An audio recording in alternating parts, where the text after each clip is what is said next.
Emmanuel সবাইকে।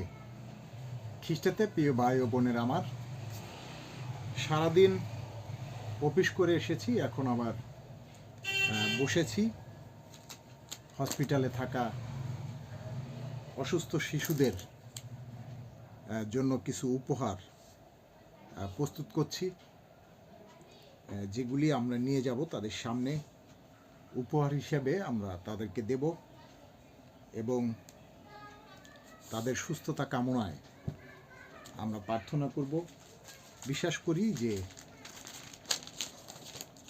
আমাদের সাথে আপনারাও সেই অসুস্থ শিশুদের এবং অসুস্থ বয়স্ক যারা রয়েছে হসপিটালে তাদের সবার সুস্থতা কামনায় আপনারা প্রার্থনা করবেন এবং আপনাদের প্রার্থনায় তারা সুস্থ হয়ে উঠবে।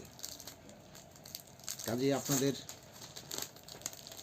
সবার কাছে রিকোয়েস্ট, এই পোশাকগুলো আমরা যে শিশুদের হাতে পৌঁছে দেব, অসুস্থ শিশুদের হাতে, তাদের সবার জন্য আপনারা প্রার্থনা করুন যেন তারা সবাই সুস্থ হয়ে ওঠে। এবং যখন আমরা এই পোশাকগুলি তাদেরকে দেই, তাদের মুখে যে কি মিষ্টি হাসি আমরা দেখতে পাই, সেই হাসি দেখার অপেক্ষায়ও আপনারা থাকুন। ধন্যবাদ সবাইকে।